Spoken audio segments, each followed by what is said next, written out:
เกมซีมอบให้แม่เฒ่าเพิ่นเนาะนี่เด้เจ้าภาพอันนี้ก็คือไอ้จิตแล้วก็เอื้อยเนาะเพิ่นสิสมาแม่เฒ่าหรือว่าทางแม่ดองเนาะมาฟังนำกันเพิ่นสิมอบเนาะช่างงามบ่งามเพิ่นมากมื้อนี้บาซี่ก็สิได้ไปช่วยงานไอ้จิตเพิ่นสิสมา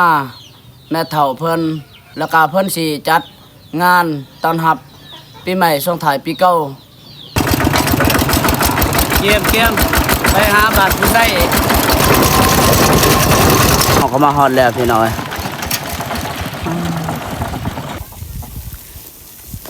ลุงจิตเพิ่นมักกินเพิ่นสิจัดอยู่เที่ยงนาพี่น้องเนาะแบบบ้านๆอีก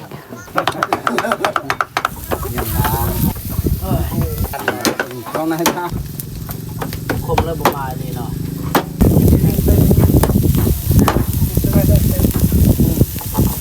มีแต่ว่าเฮาติดตามเบิ่งหลังจากแล้วเฮาเฮ็ดอยู่เฮ็ดกินเนาะเพิ่นสิเฮ็ดแนวใดแด้ทางเฮ็ดของบ้านเฮานี่เนาะเพิ่นสิมีหยังแด้เนาะมีแต่ว่าเฮารับชมต่อไปล่ะทุกคนเนาะเพราะว่าเวียกเฮานี่บ่ทันเลยแล้วเนาะจักเมนูเฮามื้อนี้นี่3ลาบโยนแนวใดลาบโยนนี่ใส่แนวใดโอ้นี่บ่ลาบโยนนี่กินข้าวร่วมสามัคคีเนาะแน่กับลุงน้อยก็มาแล้วมาร่วมกินข้าวสามัคคีเครื่องเสียงหาก็มาเด้เพิ่นต่อเรียบร้อยแล้วค่อยก็ได้มื้อเอาบางยานี่ต่อกับรถอันนี้รถไทยนี่ก็สิได้เปิดเครื่องเสียงบ่ได้มอบเบียร์โอ้ทางพ่อใหญ่เนาะเพิ่นมอบเบียร์เก็ดนึงนี่เด้เป็นน้ำลายเลยน้องเอ้ย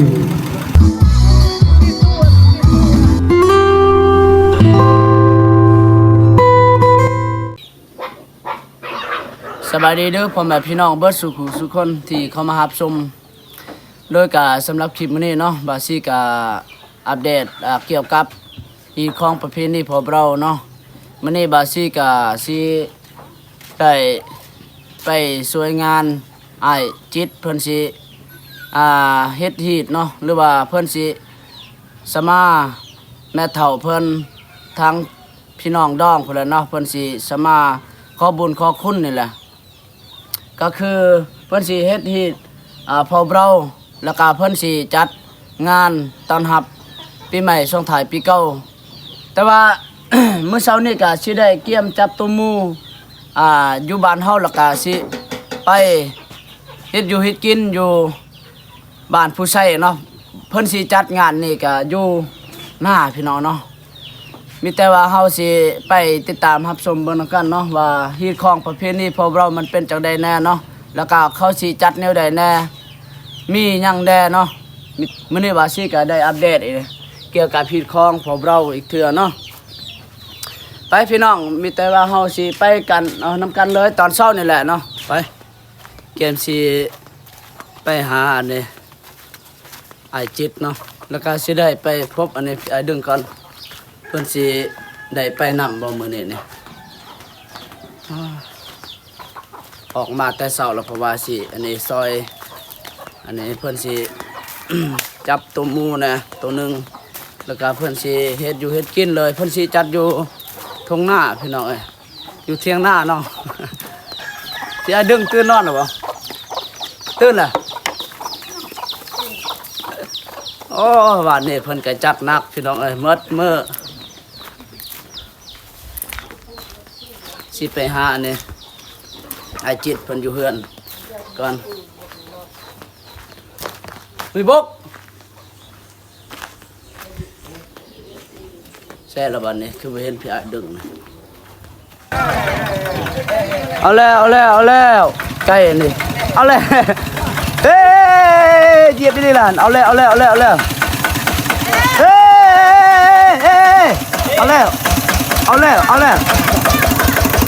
้วไก่นี่เว้ยบ่ยันตายเว้ยเอาแล้วช่างโอ้ย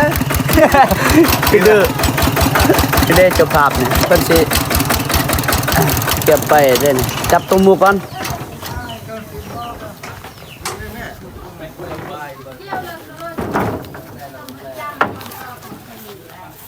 ป้ายพี่อายบกแหละมือจับ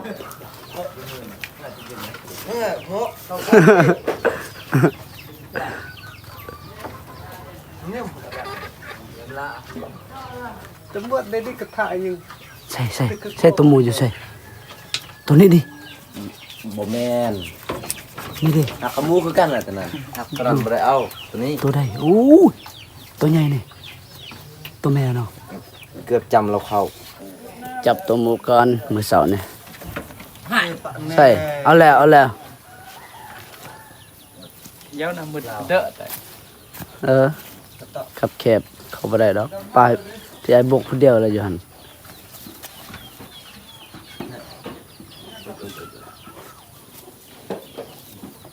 ตัวใหญ่พี่น้อง แน่ก็ โอ้ นี่ตั้งเจ้าอันนี้เฮาจับตัวหมูแล้วก็ได้มัดเนาะแล้วก็ได้ใส่รถไถเตรียมสิออกไปเลยบัดนี้เลยอยู่เพิ่นสิจัดงานเนี่ยสมาอยู่ตรงหน้าเวลาเพิ่นสิจัดงานเนาะมาติดตามเบิ่งนำกันว่าฮิตของเฮาเป็นได้แน่เนาะอย่าทำอะไรไปวะเกมไปหาบาดผู้ใดออกมาแต่เช้ามาคัดเจ้าภาพเลย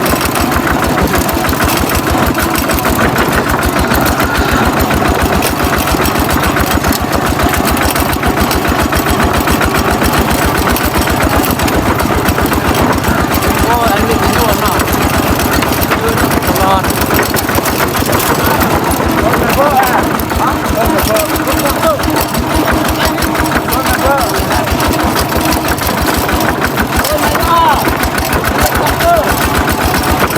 ไปครับเที่ยวจอไอ้ลูก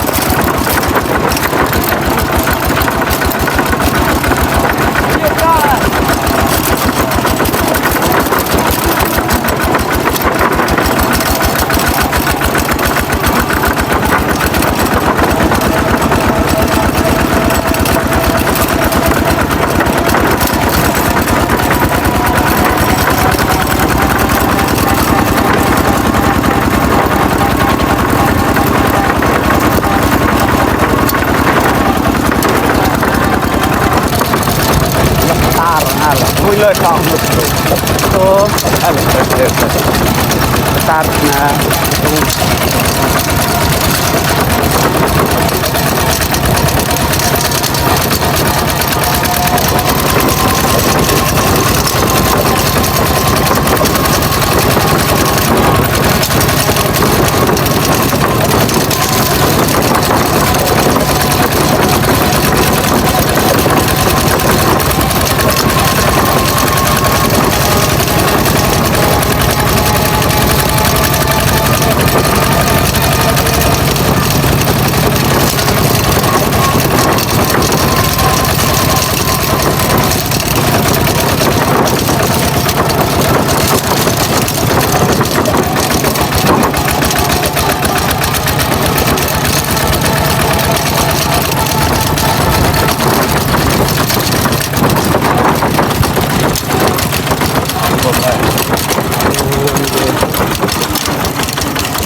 จัดอยู่หน้าแล้วมันเนาะเอ้ยเด้เฮาก็มาฮอดแล้วพี่น้อย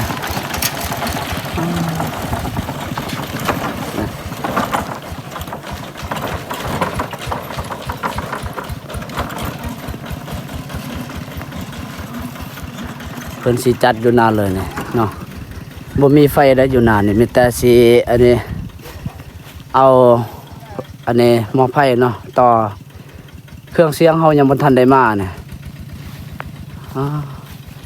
จัดงานอยู่นี่อยู่หน้า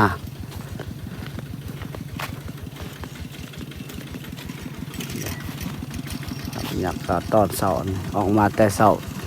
มาแต่5 โมงฮอดพี่ก็6 โมงจบ ออกมาแต่ไกลเติบพี่น้องโอ้ไฟของมันลุกขนาดนั้น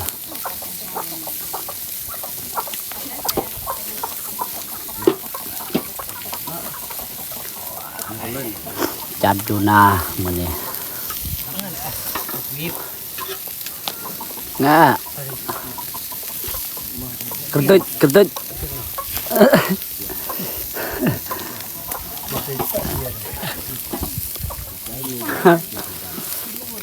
สุกแล้วเด้ลุงสุกแล้วเด้สุกแล้วลุงเจ็ดพันมักกินน่ะ ใช่เนาะ ได้คือหลายนอนไหนดีแล้วยิ้มตัวยังก็เกมตัวเฉลยคนนะน่าก็ได้ปิ้งหลังจากเขาได้เอาเลือดเรียบร้อยเนาะนี่ก็สิได้ปิ้งแล้วก็สิได้เฮ็ดอันนี้ลาบกระจองนะแล้วก็เฮ็ดลาบเฮ็ดก้อยนั่นแหละก็สิได้อันนี้เจ้าภาพเพิ่นสิสมมาแม่เฒ่าเพิ่นเนาะขอบุญขอบคุณนี่แหละเด้เพิ่นสิจัดอยู่เที่ยงนาพี่น้องเนาะแบบบ้านๆอีกคือแบบอันนี้งานผู้เขียนคือกันเลยเพิ่นสิจัดงานอันนี้เฮ็ดตอนรับปีใหม่ส่งท้ายปีเก่าได้จัดอยู่ทงนานะ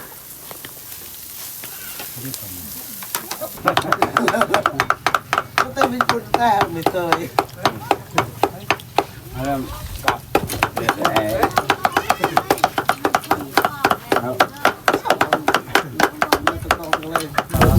ยิ่งทำลาย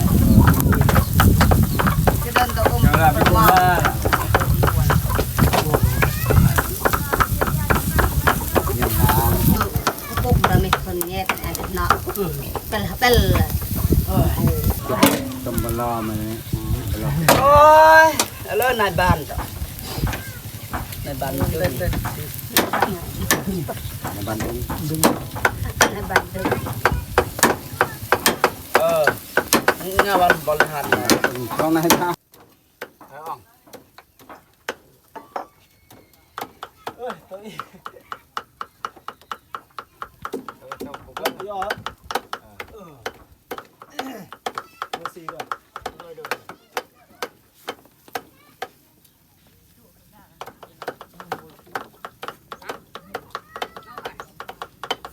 เอาแล้ว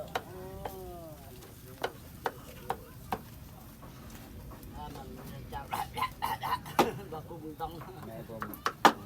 คนบอกกูมึงตัวเตือนครับมึงไปเดี๋ยวเชื่อเวลาเชื่อเดี๋ยวละเดี๋ยวเลยเอาสุดแต่จานมันก็ได้มาเลยคมแล้วบ่มาดีเนาะ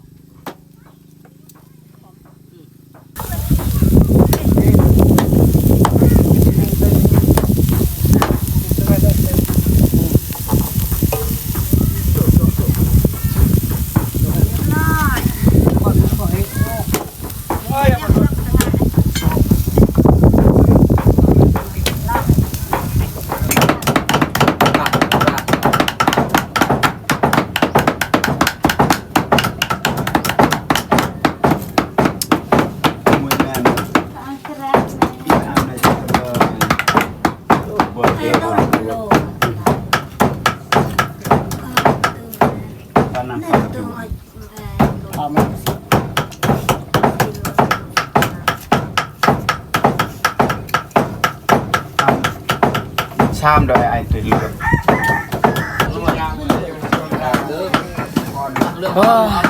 ลงมาแต่เฮ็ดอยู่เฮ็ดกินพี่น้องเนาะลงมาเฮาก็ได้ลงยาเนี่ยหลังจากตัวอันนี้เฮาได้พวกตัวหมูแล้วแล้วก็ป้าให้ทีมงานพี่น้องเนาะเพิ่นมาใหม่เพิ่นก็ได้พักเนาะตอนนี้อยู่แล้วก็ได้ปรุงเรียบร้อยแล้วทุกคนเนาะมีแต่ว่าเฮาติดตามเบิ่ง หลังจากแล้วเฮาเฮ็ดอยู่เฮ็ดกินเนาะก็เพิ่นสิเฮ็ดแนวใดแด้ทางเฮ็ดของบ้านเฮานี่เนาะเพิ่นสิมีหยังแด้เนาะมีแต่ว่าเฮารับชมต่อไปล่ะทุกคนเนาะเพราะว่าเวียกเฮานี่บ่ทันเลยแล้วเนาะกำลังเฮ็ดอยู่เฮ็ดกินก็กำลังสิแล้วครึ่งหนึงแหละแต่ว่าบ่ทันได้กินข้าวได้เนาะเคคนพี่น้องเฮามานี่บ่ทันได้กินข้าวพี่น้องเอ้ยเพราะว่าเฮาเฮ็ดนี่แต่มื้อเช้าแล้วเฮ็ดแต่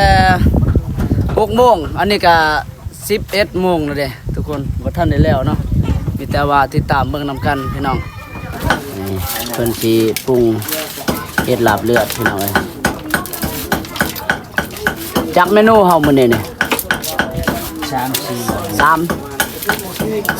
4 เมนูเนาะมีทั้งต้มแล้วก็อีหยังแดลาบเลือดแล้วก็ลาบซุก แล้วก็รับโยนเลย แล้วก็ลาบโยนนี่ลาบโยนแนวใดลาบโยนนี่ใส่แนวใด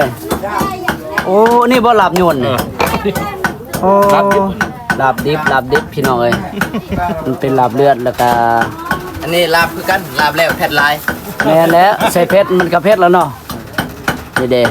บริหารนี่ ตามไหมบ่ เพิ่นสิเฮ็ดผู้เดียวนับแต่ปรุงอีหยังป้าให้เพิ่นแล้ว เพิ่นว่าแซ่บบ่แซ่บสุดแต่เป็นโนเกลือเพิ่นว่า สุดแต่เป็นนัวเกลือสุดแต่มีเนื้อปรุง ปรุงบ่เกี่ยว ตายเพิ่นผู้เดียวล่ะนี่เด้กินข้าวรวมสามัคคีเนาะหลังจากเฮ็ดอยู่เฮ็ดกินแล้วพี่น้องเนาะมีอยู่เทิงแดแล้วก็อยู่ลุมแดเนาะหลังจากเขาเฮ็ดกินงานนี้เขาจัดอยู่ทงไห้ทงนาหรือว่าอยู่เถียงนาทุกคนเนาะบรรยากาศก็โคตรดีนี่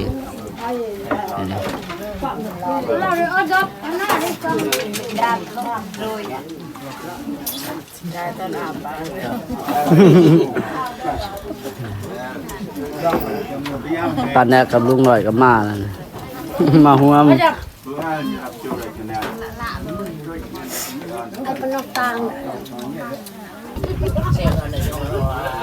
โอ้ยอยู่เทิงในจนบ่ว่างเนาะกินข้าวน้ำกันพี่น้อยกินข้าวสามัคคีนี่มีแต่เป็นเอกแม่ครัวแล้วก็ผู้หญิงหลังจากเขาเฮ็ดอยู่เฮ็ดกินแล้วทุกคนเนาะพอดีแล้วเฮ็ดอยู่เฮ็ดกินก็11 โมงเลย12 โมงยังเฮ็ดแต่เช้าเลยพี่น้องแต่6 โมงเจ้ากินข้าวน้ำกันมื้อนี้พี่น้องเนาะกินข้าวสามัคคีโอ้ดอกขาว เครื่องเสียงหากลับมาบ่มีไฟบางยานนี่ว่าสิต่อกับหม้อไฟนี่บ่ได้เนาะเพราะว่าตู้นี้มันแห้งกว่าหรือว่าจะได้นะก็เลยได้อันนี้เอาได้เลยนี่เด้ต่อกับอันนี้รถไถเด้เพิ่นต่อเรียบร้อยแล้วค่อยก็ได้มือเอาบางยานนี่ต่อกับรถอันนี้รถไถนี่ก็สิได้เปิดเครื่องเสียงอันนี้กินข้าวกินน้ำแล้วเนาะ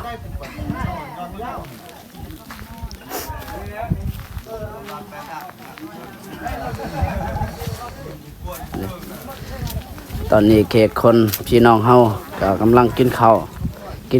เพลนเทนข้าวเช้างานนี้จัดอยู่หน้าเลยทุกคนเลยโอ้ยหัวเสือนี่จักข้อหัวเสือนี่16กับซาปลายเนาะ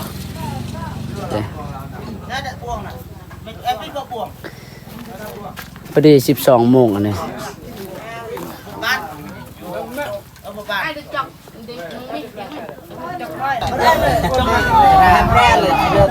เกมซีมอบให้น้าเฒ่าเพิ่นเนาะนี่เด้เจ้าภาพอันนี้ก็คือไอ้จิตแล้วก็เอื้อยเนาะเพิ่นสิจะมาแม่เฒ่าหรือว่าทางแม่ดองเนาะมาพังนำกัน เพิ่นสิมอบเนาะ ช่างงามบ่งามเป็นมาก ว่าเราต้องยังไงเหรอ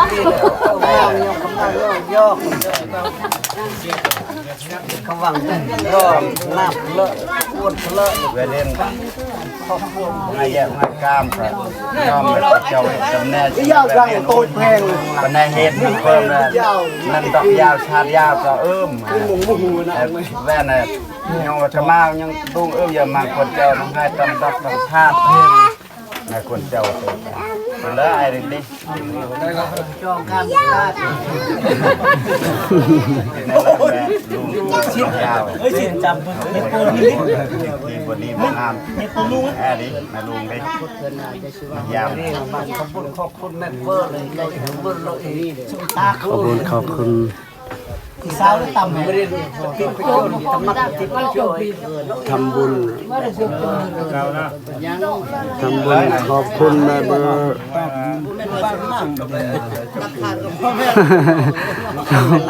แม่ดองมันเอ้ยปากยังบ่ได้เนาะตอนนี้เนาะ ทุกลงบ่นี่บารามุจอมนี่แหละ มาราแป้ง สองขาสี่ขาสมูเพิ่นสิมอบให้แม่ใหญ่เนาะหรือว่าแม่ดอง นี่บารามุจอม ยัง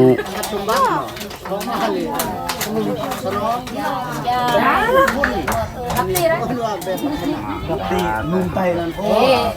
ปอบตะวก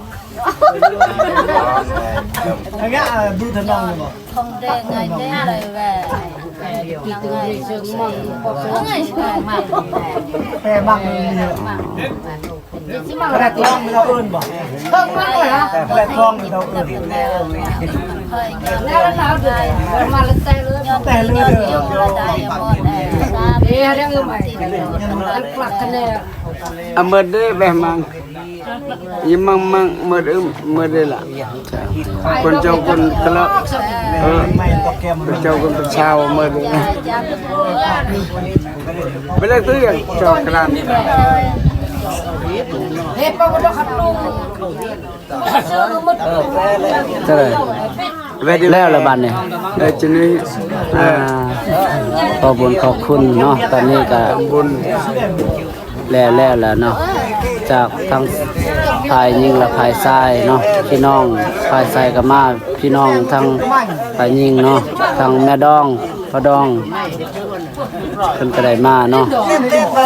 แล้วทุกคนเนาะคือจังซี่แหละฮิตของบ้านเฮาสมาขอบุญขอคุณนำบ่ว่าแต่นำลุงนำป้าเนาะนำพี่น้ำน้องก็จังซี่นั่นแหละขอบุญขอคุณสมาเนาะที่14เนาะเพิ่นสิจัดของเราเฮาแม่นมื้อนี้เพิ่นสิจัดอยู่ทุ่งนาเนาะหรือว่าเถียงนาเนาะเพิ่นสิอันนี้เฮ็ดบุญเลยตอนรับปีใหม่ส่งท้ายปีเก่าเนาะขอให้ปีใหม่ขอให้ทั้งสองฝ่ายเนาะอยู่ดีมีแรงนํกันอายุคนยืนเนาะเด้นอกจากมอบอันนี้เรียบร้อยเนาะนี่สิได้เปลี่ยนไดใหม่บัดนี้เพราะว่าไดอันนี้ใส่บ่ได้มันถึกไดไฟฟ้าเนาะอันนี้มันเป็นไดอีหยังเนาะนี่ไดจักรบางอย่างนี่ใส่ได้ตัวนี้เลยมันบ่ได้นะเฮาเปิดเครื่องเสียงเฮาอันนี้สากมันบ่เข้ามันบ่ได้เนาะหรือว่าเป็นน้ำอันนี้ได้ใหญ่มันแห้งโพดบ่หรือว่าจังใดเนาะมันบ่เข้าก็เลยว่าสิได้เปลี่ยนเอาได้ใหม่นี่มาอันนี้สากเครื่องเสียงเฮามื้อนี้เนาะหลังจากกินข้าวกินน้ำแล้วก็มอบอันนี้ขอบุญขอคุณแล้วเนาะเด้จับเราจับเบียร์เด้อนี่ นายกำลังโอเคนับกัน ก็ได้มอบเบียร์โอ้ทางพ่อใหญ่เนาะเพิ่นมอบเบียร์เก็บนึงนี่เด้ เป็นเปียกเป็นสีผนังเด้อ ทางโอ้แม่ละทางพ่อดองเพิ่นดองเนาะมอบเบียร์ให้ แม่ดอง อะไรแล้วอะไรบ่ก็บ่ได้ยินบางอย่างเนี่ย แล้ว ได้แล้วบ่ มือกล้องน่ะบ่ทันได้ยินปานใดเนี่ยนี่เด้ทางปะดองเนาะทาง เอาขอขอบใจเด้อทั้ง หมอเบียร์ ต้องมือซ้ำอีกครับ น้ำเหล่าน้ำเบี้ยเด้อ มาหาความควรจากลูกจากหลานนี่ลูกหลานคอยนั่น เขาสิหมอเบียร์เนี่ยเป็นน้ำจิตน้ำใจเป็นน้ำเหล่าน้ำเบียร์นี่แหละพี่น้องเนาะ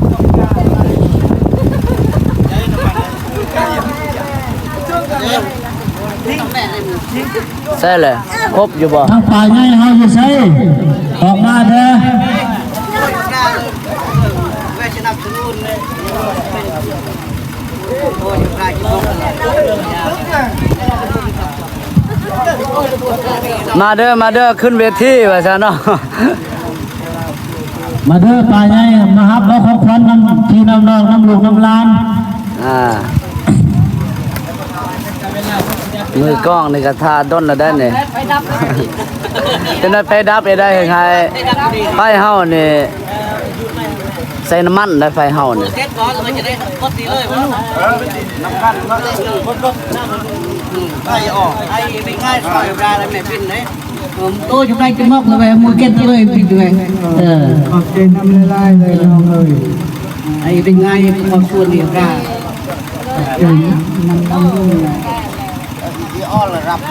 จับไหมนะ ยาวเลยแกนะสนับสนุนคุณโจ แต่ว่าออกชื่อปลาแต่ว่าไอ้ที่ทำเป็นซอยน้ำพึ่งปลาจิ๊บไอ้เป็นง่ายสนับสนุนกัน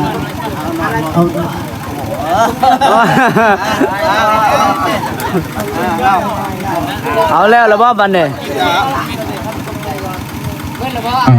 ขอขอบใจเนาะทั้ง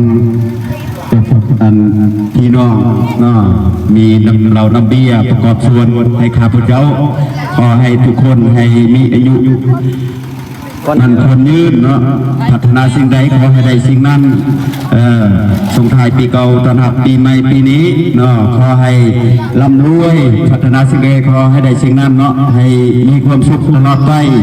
คนเจ็บบ่ให้ได้คนไข้บ่ให้มีขอขอบใจเด้อ ตัวมือแล้วเนาะนี่เลย เอาเสื้อเด้อทั้งมากี่บอลแซ่บ